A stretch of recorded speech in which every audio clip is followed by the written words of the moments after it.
Fine.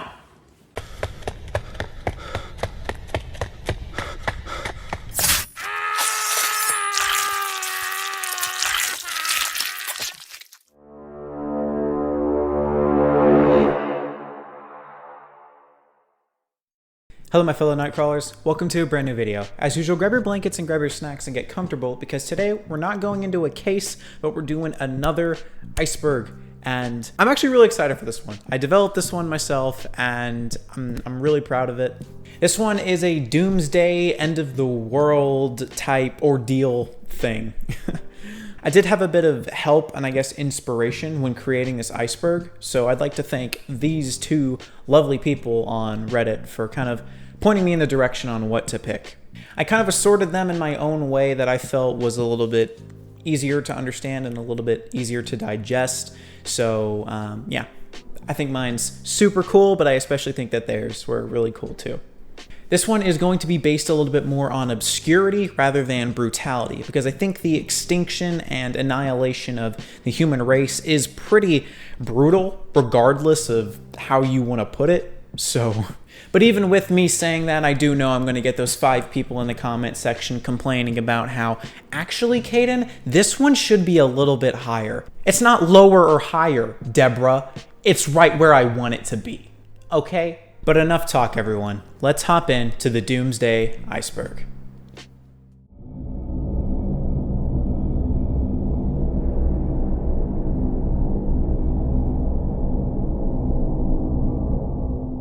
In Tier 1, we open up with one of the most feasible and most likely things that are going to happen with the human race. First one being climate change.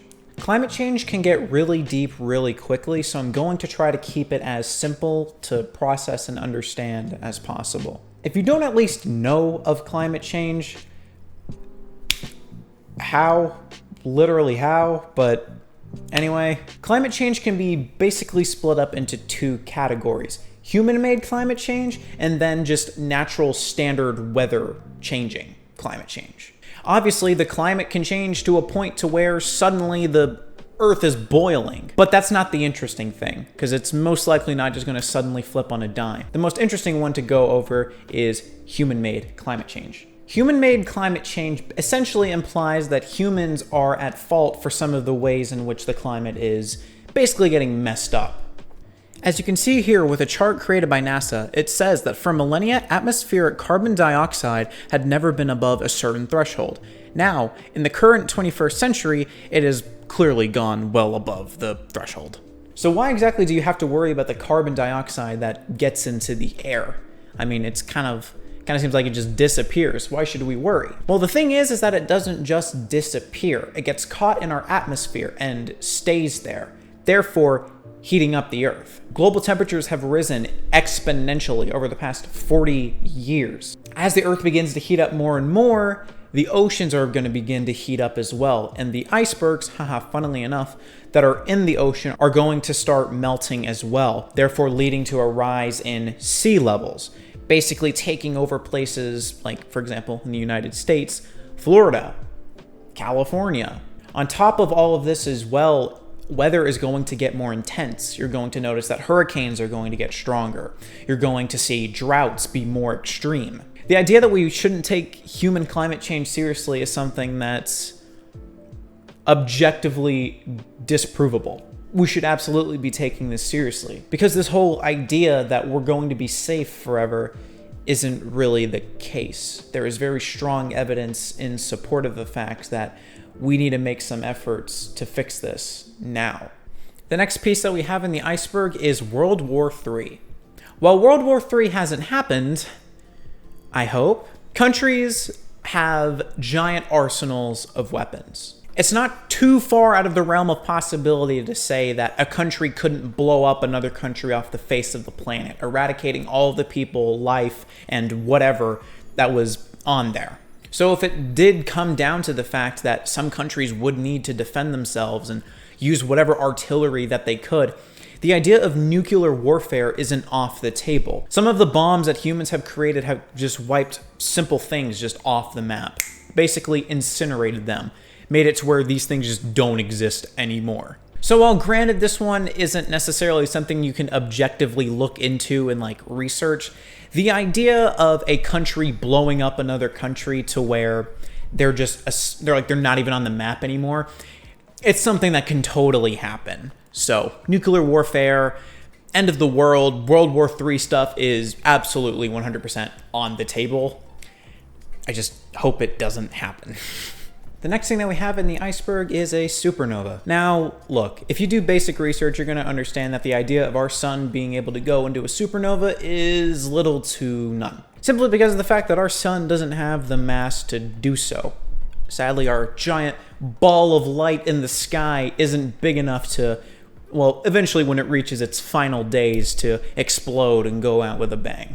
But some people like to think that it can, and that it eventually might happen.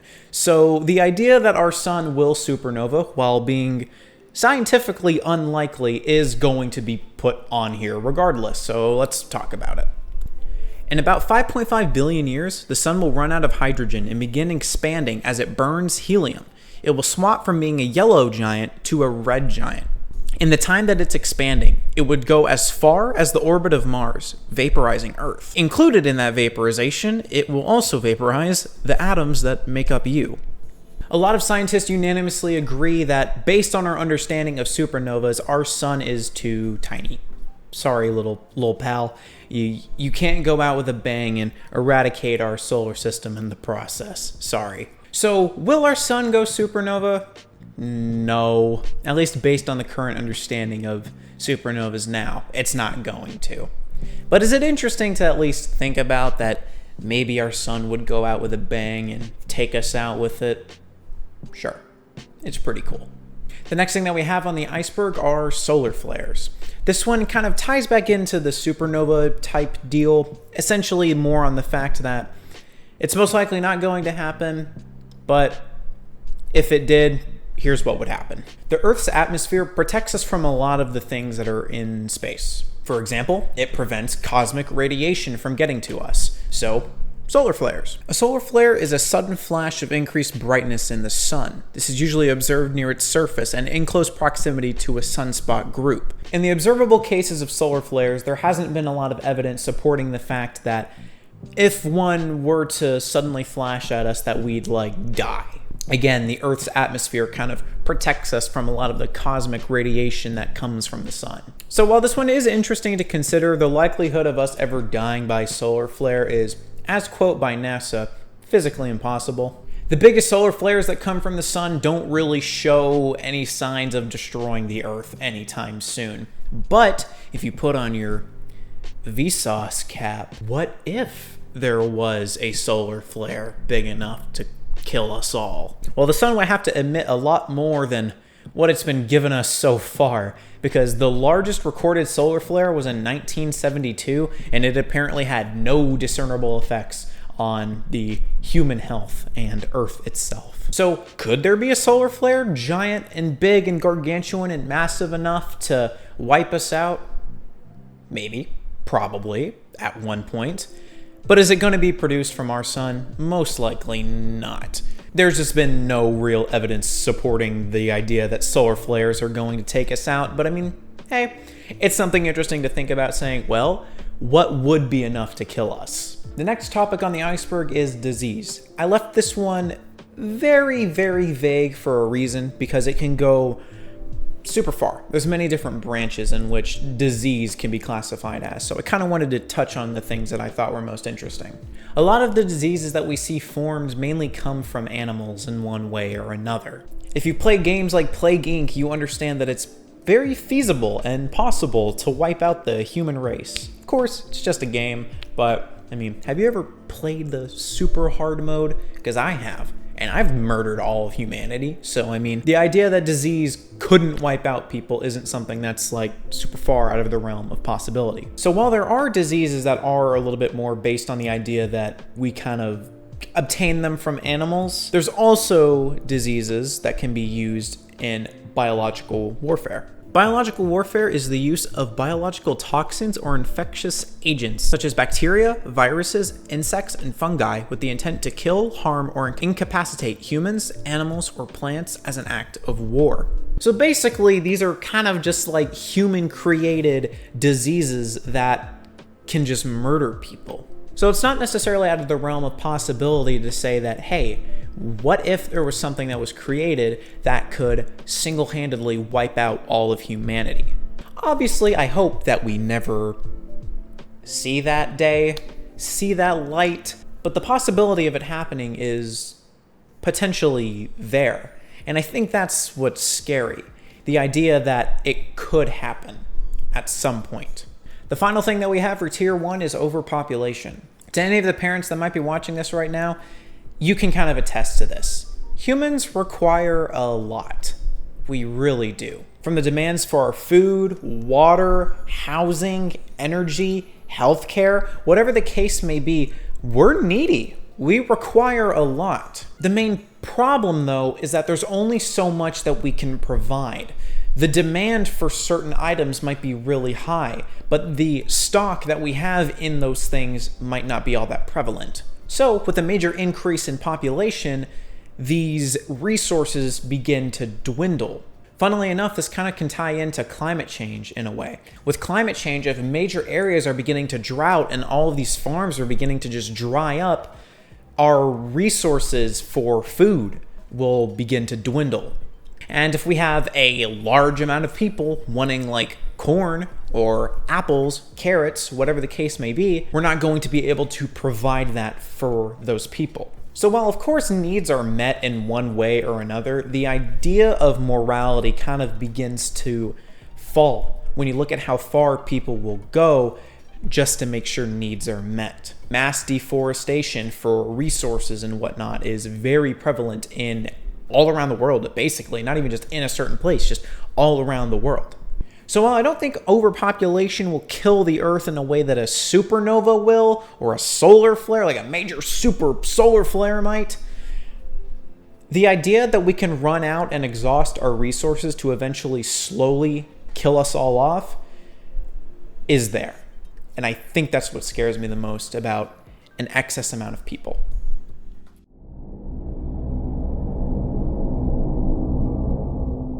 In Tier 2, we get to open up with the Mayan calendar incident. Basically 2012, the end of the world. I get it, this stuff already happened, but I mean, come on, I felt like it was worthy of a place on here. It's arguably one of the most popular things right next to Y2K on the world's gonna collapse in on itself, so I just wanted to mention it. Don't get mad at me.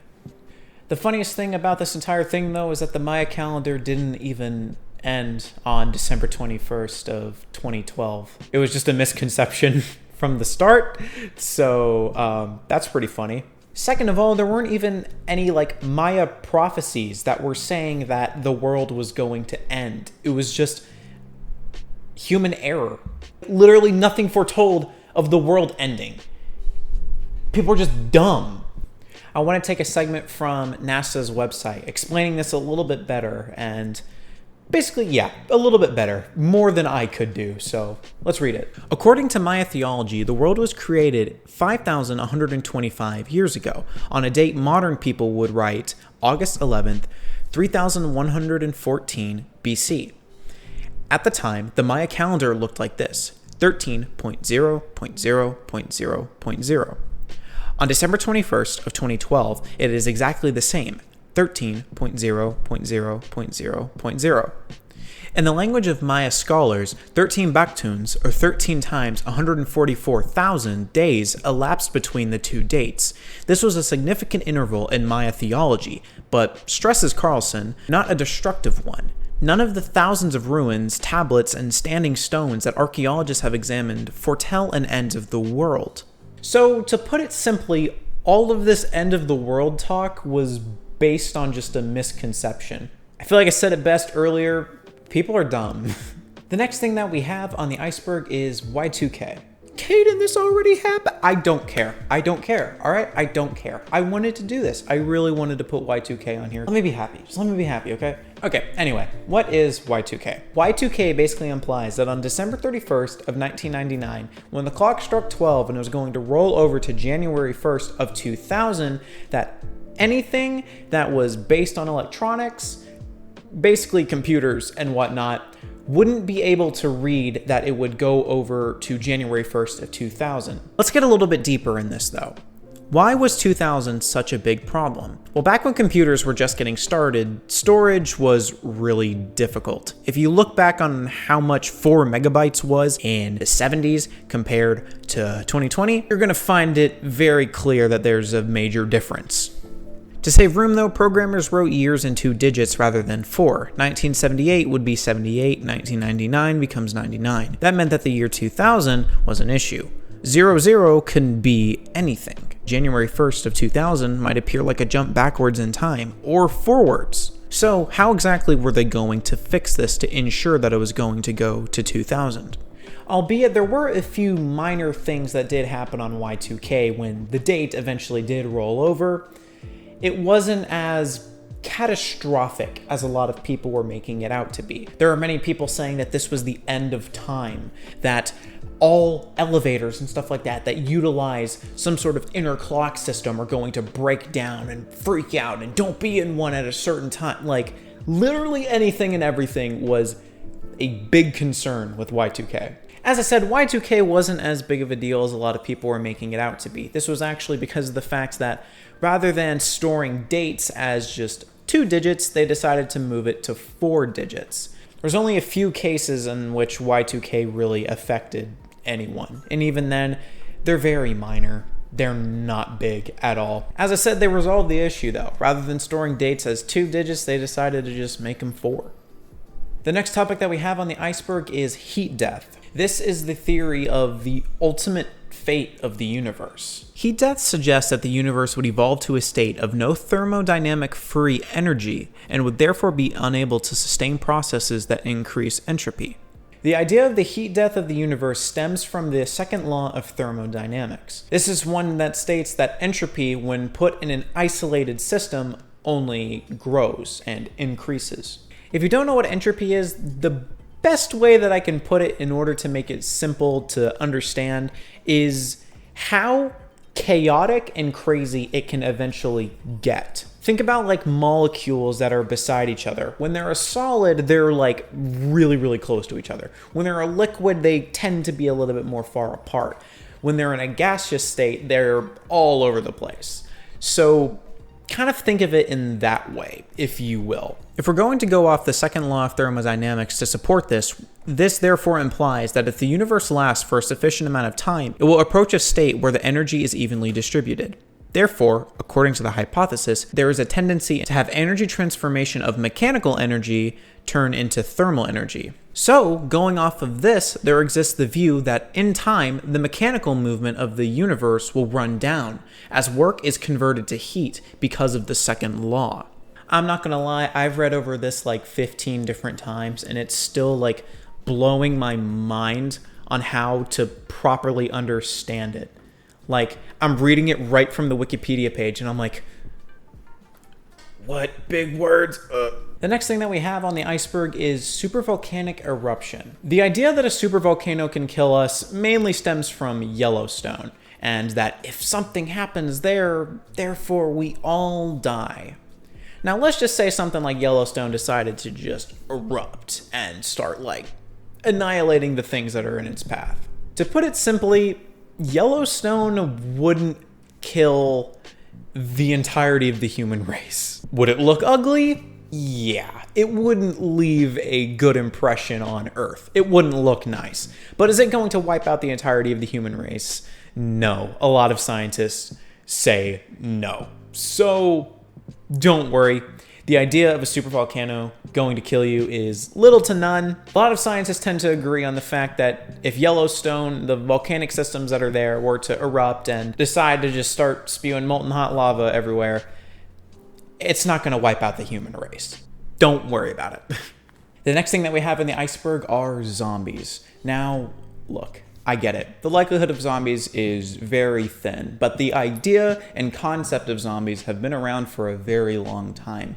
The idea that the dead could be undead and then just start coming back and trying to eat our brains is something that has fascinated a lot of people. So of course, while this is a very fascinating subject, a lot of people like to think, well, what if it turns into a Walking Dead sort of scenario where the zombies basically kind of start ruling the earth?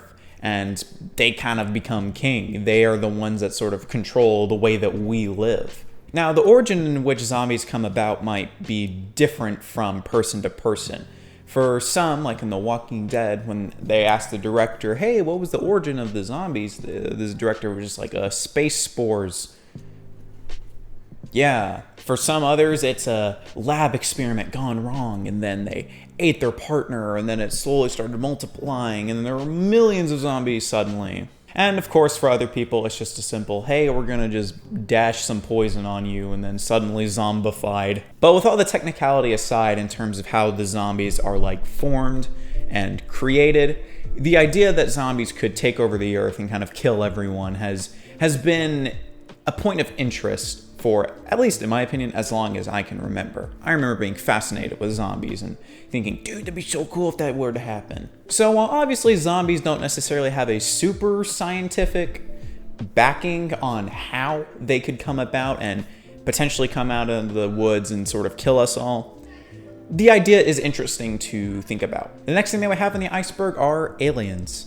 Now, look, our solar system, our universe, our galaxy, the entirety of space is massive. So it's always astonishing to me when I hear someone say that we're probably the only bit of life in space. It's just something that I don't believe. So naturally, something that has always fascinated people are aliens. The idea that there's something else out there, maybe watching us or leaving crop circles or something like that. Obviously, aliens can be the good kind that are just, hey, we peace and love and whatnot, and we're here to help you guys and such. And then, you know, we have the xenomorphs and stuff like that that want to eat your face with acid. But obviously we're discussing doomsday, end of the world type stuff, so we're not going to be talking about the aliens that would want to befriend you. We're not talking like E.T. We're going to talk about like the xenomorphs and whatnot. While there hasn't been any like major scientific backing in terms of like a xenomorph existing, it's not necessarily out of the realm of possibility to assume that there's life out there. I mean, think about how big the universe, our galaxy, just everything is. Think about how massive everything is. Of course, assuming that aliens that were going to come to Earth and mean harm, it's safe to say that they probably have technology far advanced than ours. It's kind of safe to assume that they might want to, you know, maybe wipe us off the map. It's very safe to assume that if they wanted to wipe out the entirety of the human race, that they could. Or they could enslave us, you know, that's also there as well. We'll never really know, though. Here's my thing. If there were aliens out there, I know the government's not going to tell us, ever. Because I know people are going to go into a massive pit of hysteria. They're going to be like, oh my God, this is how we die. We're done.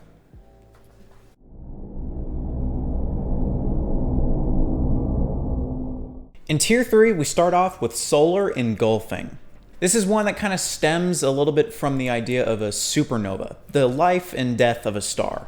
As I mentioned in the process of a supernova, one of the main things is that the star will get bigger.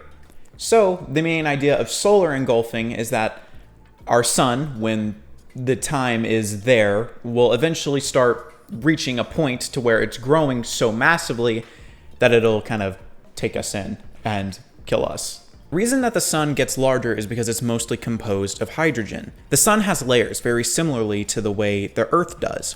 The core is the hottest and the most compact. It is the only place in the sun where there is nuclear fusion. After a star, like the sun for example, exhausts the supply of hydrogen that's in its core, there is no longer any source of heat to support the core against gravity. Hydrogen will continue to burn continuously in the shell around the core, and then the star will then evolve into a red giant. When the sun becomes a red giant, it will then consume the Earth, and our planet will basically have a fiery death. Of course, this isn't something that's going to happen like tomorrow, but I mean, in like 2.2 billion years it might. So I mean, if you're worried about what's going to happen in 2.2 billion years, maybe worry about that. The next thing that we have on the iceberg is singularity, or also known as technological singularity. Technological singularity, or as I said, singularity, is the point in which technology has evolved so much to a point that we can't control it any further. This is in moments when we utilize things like AI. It hits a point that it's so intelligent that we can't like flick it off anymore. Technology is something that's very powerful. The internet, for example, is arguably one of the greatest human inventions ever. The idea that you can bounce information back and forth between places in the span of seconds is insane. This idea couldn't have even been thought of 500 years ago. Problem is, though, is that how far will we continue to go? According to the most popular version of the singularity hypothesis, an upgradable intelligent agent will eventually enter a runaway reaction of self-improvement cycles, each new and more intelligent generation appearing more and more rapidly, causing an explosion in intelligence. It'll eventually hit a point that it's so powerful that it'll surpass human intelligence and everything beyond. Well, of course, these are good things in a way. There are good things that can come from this. The idea that artificial intelligence could eventually rule over humanity is something that's pretty terrifying, regardless of how you want to put it. I mean, like, come on, y'all. Have you seen the movie I Am Robot with Will Smith? I think that kind of puts my thoughts right where they need to be. It's a little concerning if it reaches that point. The next thing that we have on the iceberg is worldwide famine. Now, if you don't know what famine is, it's basically just the scarcity of food. I figured I'd throw that definition out there just in case you're like, Caden, I don't know what famine is. Like, you're expecting too much from me. So, figured I'd throw that out there just in case. Worldwide famine actually can tie back into climate change in a way. Obviously, the scarcity of food. If there's a bunch of droughts and stuff like that, and the crops that we're trying to plant can't be sustained, therefore the crops that are there can't be fed to cows and livestock, things are just going to start falling apart and dying really, really quickly. The idea of famine wreaking havoc on the entirety of the world isn't something that's necessarily out of the realm of possibility. With the very high likelihood that climate change is going to have a very strong impact on the world, famine slowly starts becoming more and more of a reality. As I mentioned before, if we can't sustain any of the crops or any of the livestock that we have, how are we supposed to survive? How are we going to continue living? It's just something very scary and very interesting to think about. The next thing that we have on the iceberg is societal collapse. This is essentially the fall of complex human society. Usually it leads to a rise of violence, the fall of government, and sustainability in a lot of the ways in which we live. Society collapsing isn't necessarily just because their leader messed up and, oh, well, guess we're all dead now. A lot of it can be led from war, famine, funnily enough, depopulation or overpopulation. Something that's been observed in basically all through time is that no matter what, some society finds a way to suffer this fate. Regardless of how big the population is or how complex or intelligent the humans are in that population, they tend to suffer that fate one way or another. So something to consider and think about is, when is it our time? When will we suffer that exact same fate? While some societies survive and are transformed, such as China and Egypt, others never recover, such as the Mayan Empire and the civilization on Easter Island. Societal collapse is a generally quick process. It's never abrupt. Societal collapse is a very broad term on purpose. Of course, as I mentioned before, in all the ways in which society can collapse, there's many different ways in which it can happen. Societal collapse is something that can happen rather quickly. Now, I'm not saying in the span of a day, but maybe a decade, 20 years, 30, 40, 50. Sometimes it can be just demographic changes. Some of the belief systems in people might just change and they just don't want to live like this anymore. And sometimes it just might be the weather. The weather might drastically change in a certain place and it causes the downfall of a certain civilization. But the thing is that we don't really know what it's going to be. And I think that's the scariest thing. As I said before, any complex society that's been observed in history has suffered this fate. So, when is it our turn?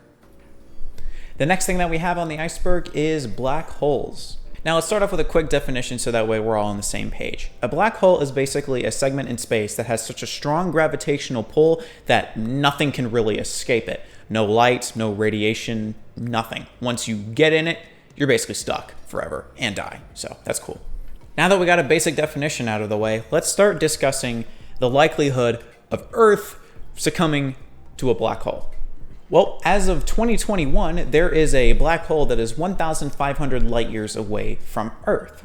This is actually one of the smallest black holes that have ever been recorded in history. Now, is it much threat to Earth and our life? No, not really. There's no real worry about it. But could a black hole take us out? Yeah, absolutely. You think I was gonna say no? Do you really think I was gonna say no? A black hole, a vortex of death, nothing escapes it once it gets in. I literally said that light can't get out. Light can't leave it. If light can't leave it, you're not gonna leave it, okay? Yeah. Something that's very fascinating, though, is that scientists have basically created their own little black holes and stuff like that in labs to prove a certain theory proposed by Stephen Hawking.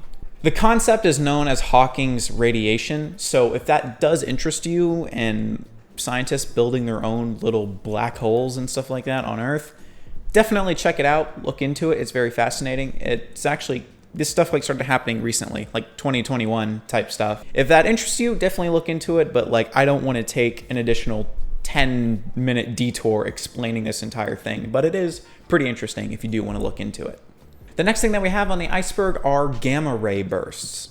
Gamma ray bursts are basically energetic explosions that have happened super far away in distant galaxies. Scientists have regarded it as one of the brightest and most energetic electromagnetic events to ever occur in the universe. I'm going to try to break it down the best way that I can that sort of explains why it occurs and why this would be absolutely terrifying if this were to happen super close to us. There's a type of neutron star called a magnetar.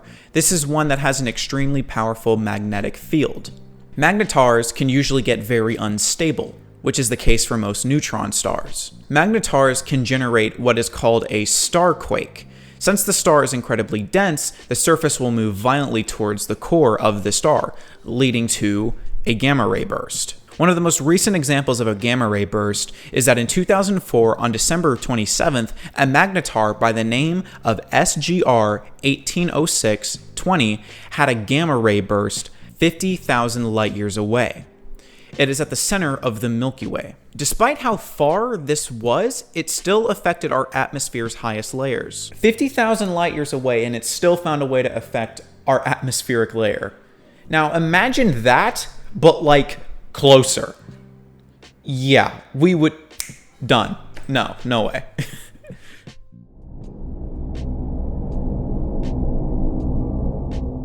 In Tier 4, we start off with the Andromeda Galaxy. I know a lot of this stuff is covering space, and a lot of it gets super convoluted and super crazy really quickly, so I'm going to try to keep this one as bite-sized and easy to understand as possible. So, our Milky Way is around 100,000 light years wide. Andromeda's galaxy is around 200,000 light years wide. One is clearly superior and bigger. It has been observed that this galaxy is heading right for us. Now, is it going to collide with us tomorrow? No, so you don't need to get in your bunker and hope for the best. It's in around 4 billion years. So, unless you're going to be around for a while, I mean, don't really worry. You're going to be long gone by the time this stuff happens. So again, as I mentioned, it's going to be in 4 billion years, so you don't need to necessarily be keeping yourself up at night worrying about it, but do recognize and understand that it will happen at some point in one way or another. Scientists have even said that the stars are so far from each other in the galaxies that the chances of our solar system dying out, even in just that 4 billion years, is pretty slim. It's probably going to even take longer when it reaches the 4 billion mark when we eventually collide with that. So, I mean, let's hope we maybe colonized a few other planets and whatnot by the time it hits 4 billion years from now. Galaxies fusing isn't necessarily something that's unheard of, though. There's a lot of observed galaxies that are fusing with each other and whatnot. So, I mean, it'll probably look very pretty when you're on a different planet, but maybe when you're in the midst of it, it won't be so pretty. For the next thing on the iceberg, I kind of divided them up simply because I wanted to make sure that I could explain each of them in depth. So there's the Nibiru Cataclysm, and then there's Planet X. While the Nibiru Cataclysm and Planet X are basically the same thing, Nibiru and Planet X being the large body of mass that's heading towards us, potentially going to hit us, the 9th planet, as some people like to put it, I figured that I'd label them separately so that way I can give each their own explanation. Because while the Nibiru Cataclysm specifically discusses the way in which that we're going to die, that's basically what that envelops. Planet X kind of discusses more what would be coming at us. Like, what is it? How would it get here? Why is that exactly the thing? So Planet X, or Nibiru, is basically this large celestial body that is heading towards us and will either near miss us or collide with Earth, eventually eliminating all life on our planet. This idea was first proposed in 1995 by a woman by the name of Nancy Leiter. This woman is really crazy. Just to put it nicely, this woman's just absolutely crazy. She claims that she can communicate with extraterrestrials and aliens, basically. She has stated that she was the chosen one. She believed that she had to warn humanity that some sort of object was going to come to Earth and basically collide with our planet in May of 2003. Obviously, this date was later postponed, to put it nicely. But when this object was to collide with us, it would then cause a massive pole shift, killing us.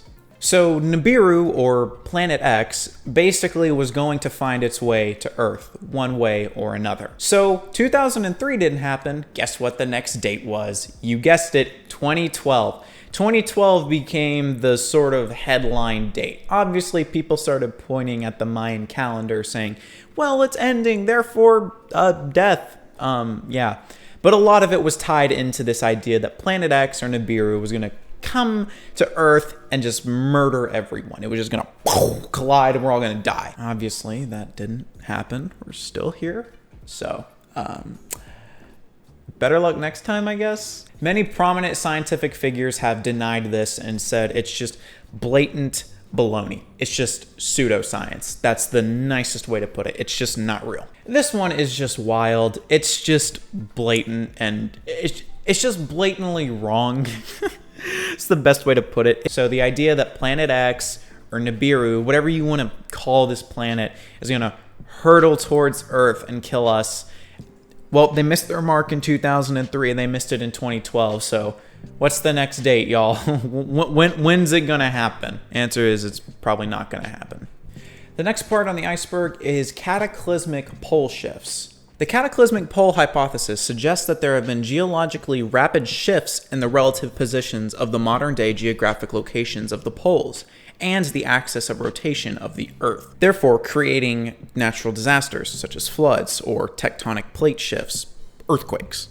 There isn't much research that has been done in this one. You can read into a few things, get a general understanding, and that's about it. There's no real, giant studies simply supporting the idea that if this were to happen, we would die. Obviously, if the poles suddenly decide to shift, on a dime, yeah, we're not gonna frickin' survive that. That's just simply not going to happen. While there has been evidence of slight pole shifts over the course of millions of years, the idea that it's suddenly going to just flip on a dime is not really there. There's not a lot of reputable studies supporting this one, so this is more of just kind of a theory on if this were to happen, here's what would happen. So don't necessarily worry about the poles shifting tomorrow. It's most likely not going to happen. This is more of just a few scientists sitting down dude, what if the poles shifted, man? That'd be so crazy. Dude, write that down. Evidence of it happening super rapidly, little to none, but if it were to happen, all sorts of stuff would get messed up. So we got that. The next thing that we have on the iceberg is the Day of Reckoning. Judgment Day, whatever you want to call it. Now, I know I'm about to get a lot of people in my comment section saying, Caden, this should clearly be higher. It's Judgment Day. Everyone knows about it, Caden. All right, everyone knows. Yeah, I bet you know it. You probably know Christianity's. Bet you don't know Islam's. We're doing that one, okay? So how about you calm down? How about you take a breather, all right? Chill, Stacy. It starts with the beginning of the signs of the holy hour, which are exactly 10 signs. The first one being the coming of the Antichrist, who will remain on Earth for exactly 40 days, traveling every part of it and spreading evil. The second is the coming of Jesus Christ, who is looking for the Antichrist. They will meet in Palestine, and Jesus will kill the Antichrist. Third is the release of Gog and Magog, undefinable creatures spreading evil and chaos with their countless and undefeatable army to destroy lands and kill civilians before God executes them in one night. Jesus stays on Earth for another 7 years. His only mission is to spread the word of God before he dies. Fourth, after the death of Jesus, the Earth goes back to its usual state, and corruption is spread once more by mankind's actions. God targets a whole city in the east of the Earth and demolishes it, leaving no sign of the city, like it was never there. The fifth sign is another city in the west of the Earth getting targeted and demolished.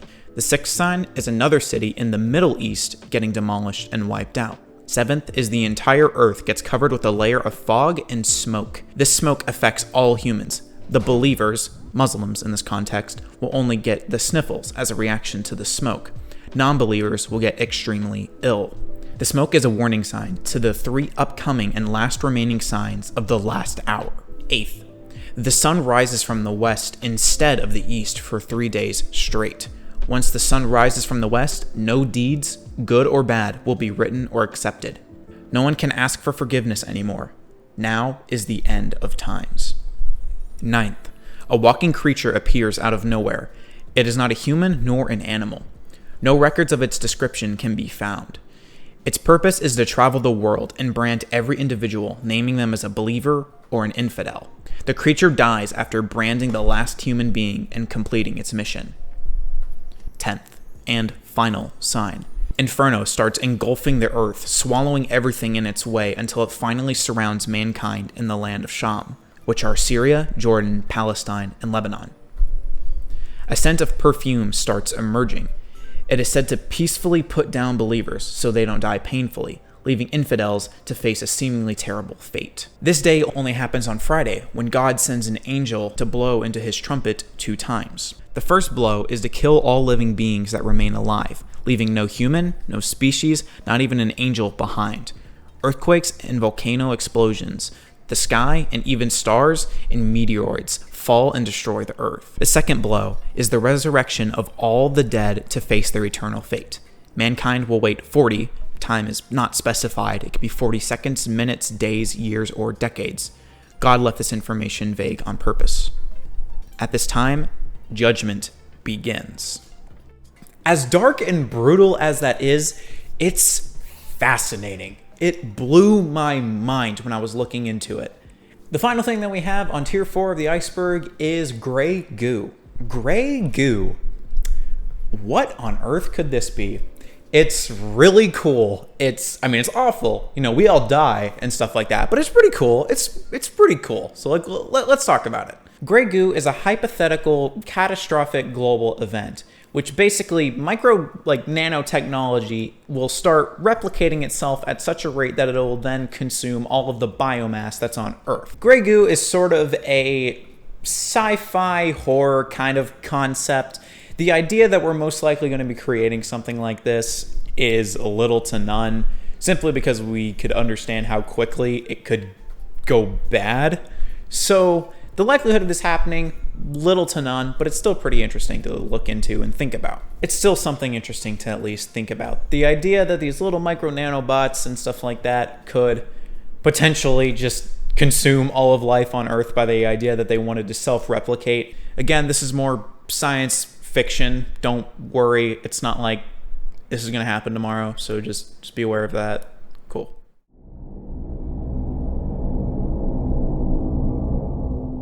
In tier 5, we open up with electromagnetic pulses, also known as EMPs. EMPs are essentially a short burst of electromagnetic energy, and it interferes with a lot of technology that it basically comes into contact with. An example of an EMP is a lightning strike. Think about that hitting a power grid or something to that effect. The thing is, though, is that not all EMPs kind of just happen in the wild.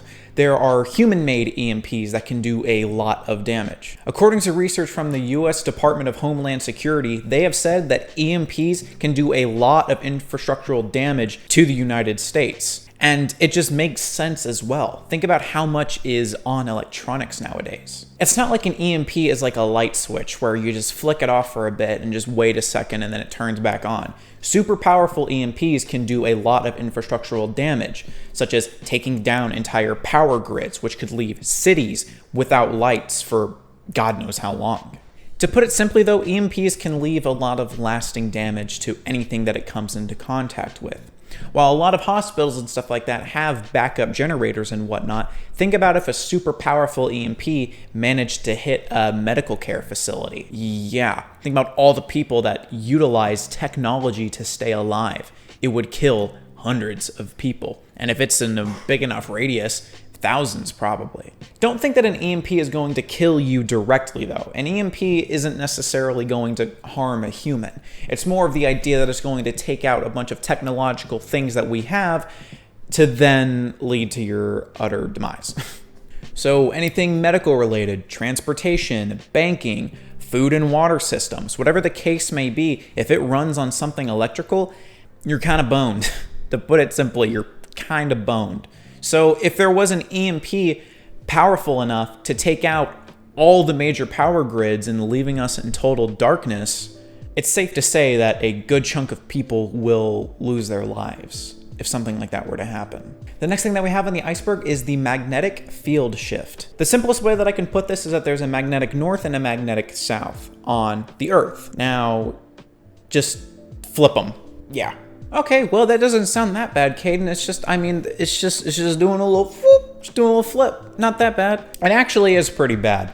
The last time this happened was 42,000 years ago, and it caused a climate crisis, basically killing a good chunk of the things that were on the Earth. So if the magnetic poles decided to just flip again, it would leave us pretty exposed and have a very strong potentiality of us dying.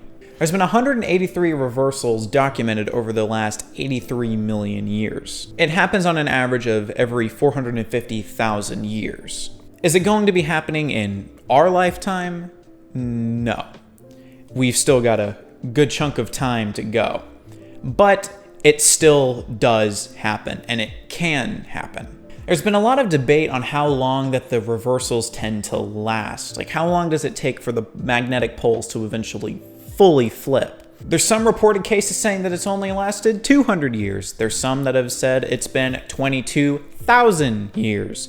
It kind of just depends on which researcher is doing the research. There seems to be evidence supporting the fact that this has led to extinction to a lot of life that's been on Earth. After scientists did take a dig and looking more into it, they started to realize that it was more likely to be volcanic eruptions that took out life on Earth and the ash afterward that would then kill off a bunch of different types of species.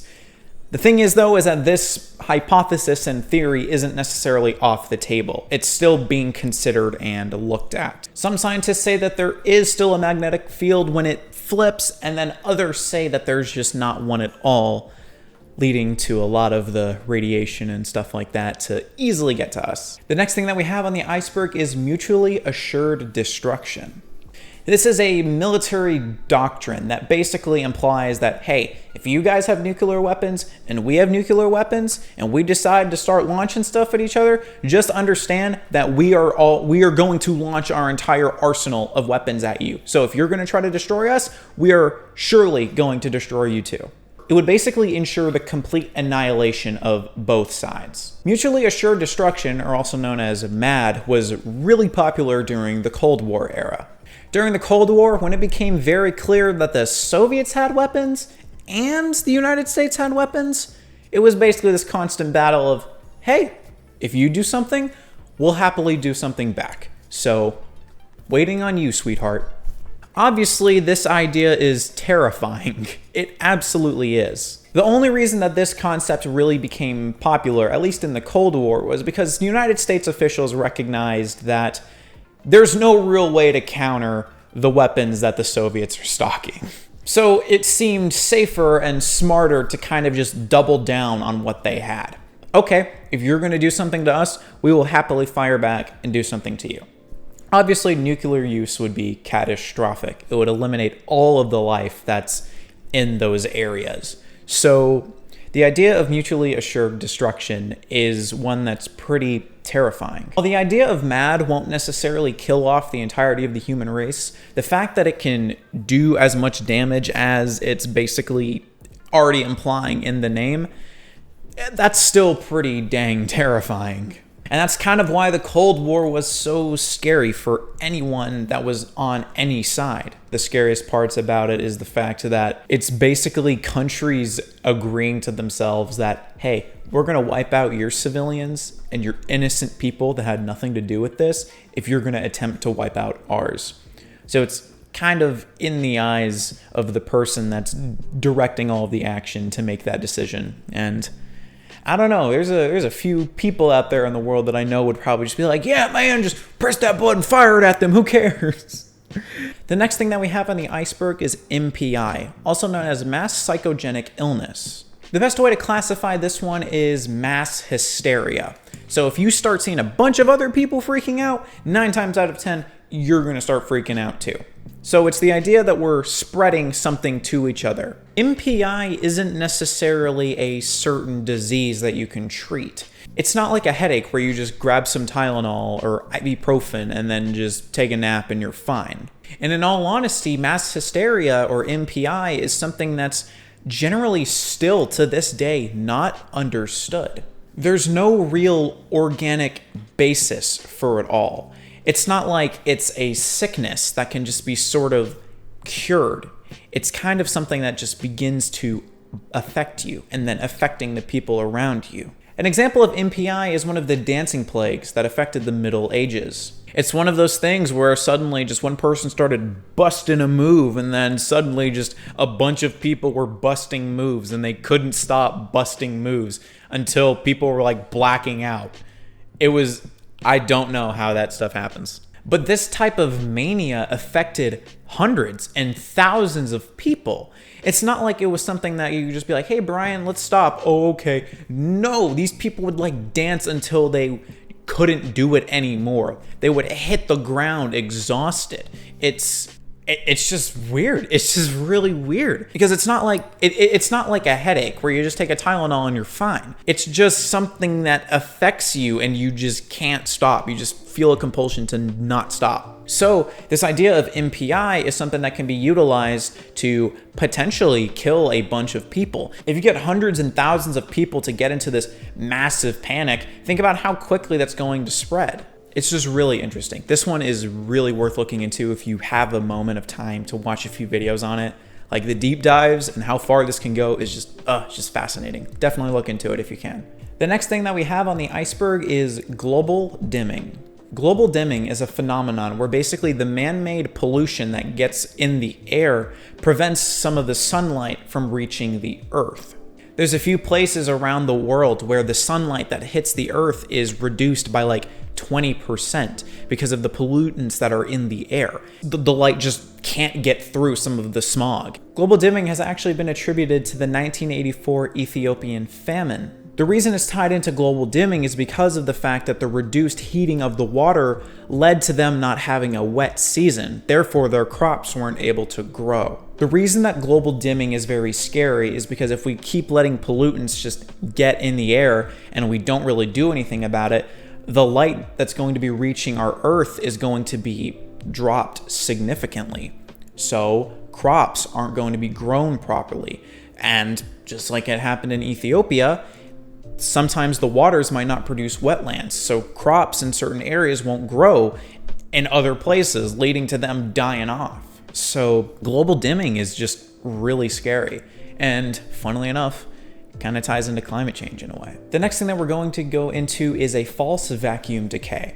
I'm about to hit you with a lot of definitions, so be prepared, try to follow along. This gets really deep really quickly, so I'm gonna try to explain it the best I can. Before we hop into what a false vacuum decay is, we need to first figure out what is a true and false vacuum. Well, first off, a vacuum is defined as a space with as little energy in it as possible. True vacuum is stable because it has a global minimum amount of energy and is commonly assumed to coincide with a physical vacuum state in which we live in. It's possible that a physical vacuum state is a configuration of quantum fields representing a local minimum, but not a global minimum of energy. This type of vacuum state is called a false vacuum. So, piggybacking off the idea of a false vacuum decay, in a quantum field theory, a false vacuum is a hypothetical vacuum that is not actively decaying, but somewhat, yet not entirely stable. So it's in this middle ground of immediately falling apart and not falling apart. Okay, do you understand? If you do, that's insane, because I still don't, and I've read this like 5 times now.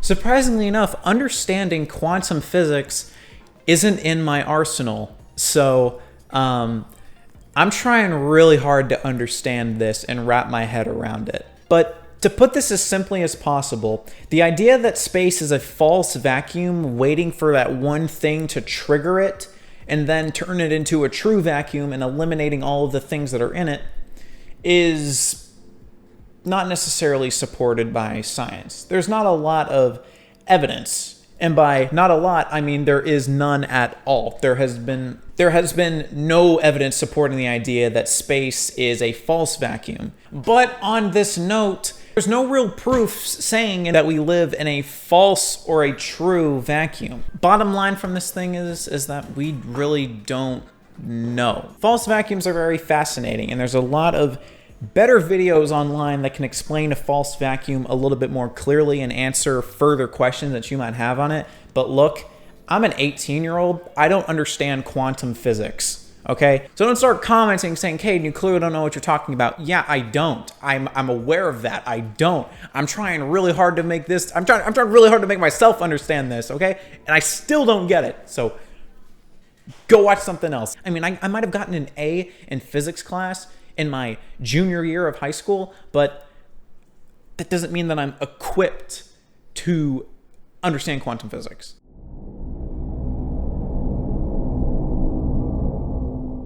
Kicking off tier 6, we open up with solidifying core. If you don't really understand this, I kind of briefly touched on it a few tiers back. I'll happily discuss it again. Planets have layers, and Earth, being a planet, has layers. This goes crust, mantle, core, and then the inner core.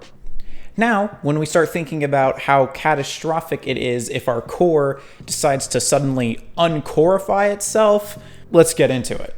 The Earth's core is basically what keeps our magnetic field there. Without it, we would all die. So, if our core decided one day to just solidify and not be a core any further, we would all absolutely, without a doubt, die. It's just instantaneous. Yeah, like no debate, we would die. With the lack of a magnetic field, our atmosphere would basically be non-existent. So any of the cosmic radiation on the outside would start really affecting us. So with our atmosphere eventually beginning to wither away, it only just goes downhill from there. We will all basically die, to put it nicely. Interestingly enough, though, if the Earth's core decided to just solidify one day, obviously after, we all die on the planet, there would be no more earthquakes, there would be no volcanoes, nothing like that.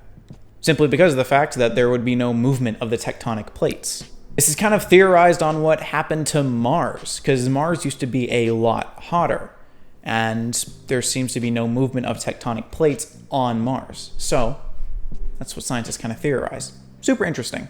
The next thing that we have on the iceberg is Adam's curse.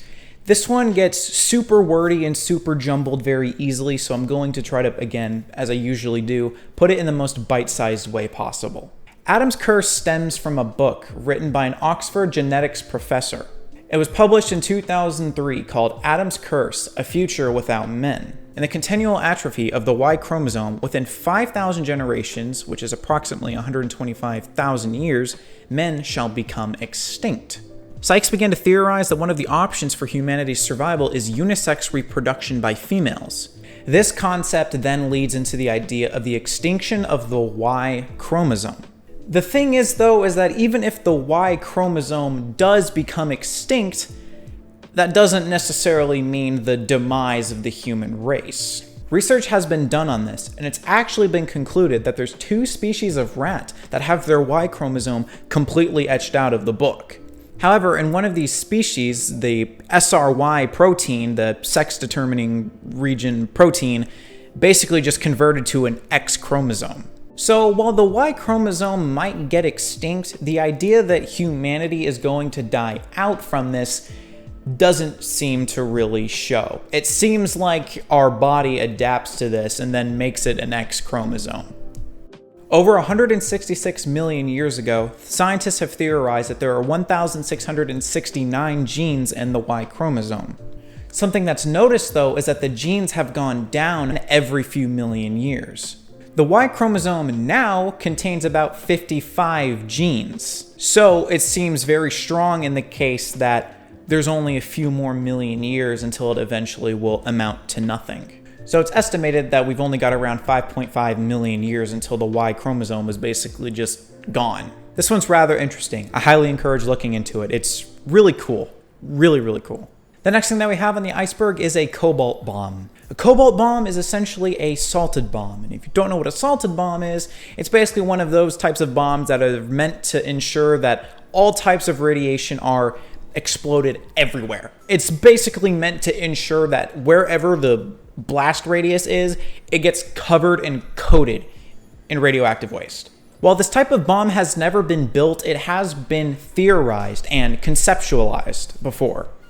As mentioned before, while this has never been built before, the main purpose of its conception and creation was to highlight the fact how deadly these bombs could get. While this bomb does have the potential to be scary, the main idea is that it's not really going to ever be created, but if it were, the lasting effects would be massive, no doubt. The next thing that we have on the iceberg is the Nemesis star. This is a hypothetical red or brown dwarf star, which is proposed to explain a bunch of the extinctions that have happened over the course of the Earth's lifetime. As mentioned before, this theory was created to explain a perceived cycle of mass extinction in Earth's history. Scientists have speculated that such a star could affect the orbits of objects in the far outer solar system, sending them on a collision course with Earth. While recent studies have yet to find this Nemesis star, a 2017 study actually proposed that there might have been a Nemesis star in the ancient past. The main reason that the Nemesis star is so scary is because of how it functions. Every 27 million years, the Nemesis star would travel through what's called the Oort cloud. Basically, it's just a bunch of extra space debris. The main argument comes with the fact that because of the fact that it's traveling through there, it could sort of kick off some of those extra comets and space-related things at Earth. Therefore, if it is, in fact, throwing this type of stuff at us, it could lead to mass extinctions. As mentioned before, though, there isn't really a lot of evidence to support this. This is more of just kind of like a theory. The next thing that we have on the iceberg is Heaven's Gate. Heaven's Gate was initially founded on the idea of just flying objects. Unidentified flying objects, that is. The thing is, though, is that this became very cult-like very quickly. The central belief of the group was that they would reject their human self and then they would slowly become something greater, a higher extraterrestrial being. After becoming this extraterrestrial being, they would then ascend to heaven. The thing is, though, is that they wouldn't necessarily be ascending to heaven from just Earth. They would ascend to heaven in a UFO. Yeah. While this does sound like just some crazy cult, okay, whatever, just let them be weird, everything took a turn on March 26th of 1997. On that day, 39 active members of Heaven's Gate were found dead in a mass suicide. Their death coincided with the comet Hale-Bopp, which they believed had a UFO on the other side, and therefore, with them dying, would allow them to be ascended to this heaven that they all believed in. Just before the mass suicide, the group's website was updated with this message: Hale-Bopp brings closure to Heaven's Gate. Our 22 years of classroom here on planet Earth is finally coming to conclusion. Graduation from the human evolutionary level. We are happily prepared to leave this world and go with T's crew. I feel like the most frustrating thing about this entire thing is that their followers believed it wholeheartedly. It wasn't like a half sort of like, okay, yeah, that's cool, I get it, haha, whatever. No, 39 people were willing to end their life because of the fact that they thought they were going to ascend to another being of consciousness. It's scary stuff. It really is, that people can be manipulated into this type of thing. It's very scary.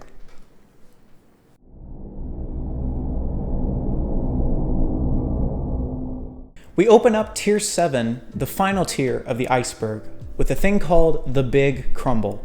The Big Crumble essentially refers to the idea that after a long enough time, protons, photons, electrons, whatever the case may be, will eventually become so unstable that they will cease to exist. When it eventually hits a point that they're so unstable and quite literally unusable, they will dissolve. Therefore, anything that exists, including atoms, will cease to exist. The Big Crumble isn't to be confused with a theory by a similar name called the Big Crunch. The Big Crunch essentially refers to the universe recollapsing in on itself. Basically, any of the progress that it's made outward eventually will come back in, basically back to nothing. There isn't much evidence supporting the idea of the Big Crumble. The only thing that really supports the idea of the Big Crumble are these things called physical constants. Physical constants are properties that stay the same throughout the universe, like the speed of light or the mass of a proton. There are about 25 of these constants, and their existence makes life possible. If one of these constants in the universe were a bit different, life wouldn't be possible.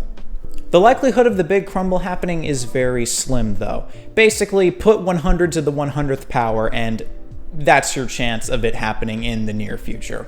This is one that kind of terrifies me the most. The idea that your mere existence could just go away like that. The fact that atoms won't even exist just sounds terrifying to me. The things that make up you just fading away entirely is just spooky.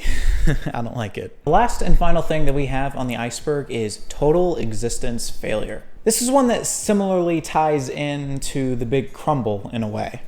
Total existence failure is based on the idea that there is a more efficient way to convert mass into energy. So think about it this way. What if there was a very efficient way for mass to be turned into energy that was discovered, but the only way that it could be done was consuming all life on Earth, or maybe even anything and everything in our universe? So if whatever being or thing is wanting to convert the mass that we have into some form of energy, it would then utilize the atoms that are within us and the things that are surrounding us as well to therefore be converted into energy, essentially amounting us to nothing. It's very similar to the Big Crumble in a way, that it will crush us down to inevitably not even atoms. It's already been known, though, that we can create energy through mass, usually through fission or fusion. For example, take a look at a nuclear reaction. That is matter single-handedly being converted into energy.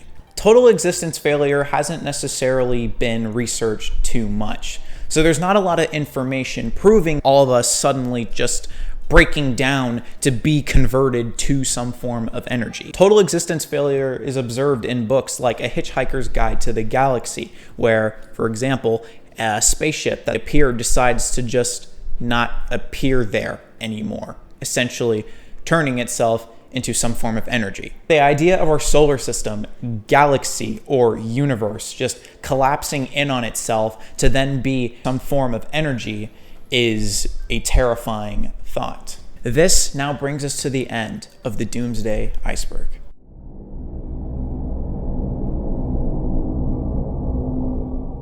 And just like that, that brings us to the end of it all. Look, I'm not gonna lie, this was super fun, but I am so tired.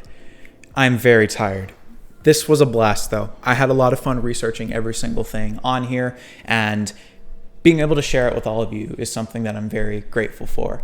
I appreciate all of you, every single one of you, for watching and making it through to this entire video. Before we do hop into the end segment, though, I would like to thank my very kind and generous Patreons. Zoe, Shiz, ya boy Cam, Caden, Dark Moon 2, Christopher, Rylan, and Lint. Thank all of you for your very generous support. It genuinely means a lot. Thank you. But anyway, ladies and gentlemen, if you liked the video, why not like and subscribe? It definitely helps me out. If you didn't, why not dislike and let me know what I can improve on for next time. But anyway, ladies and gentlemen, I will see y'all in the next one.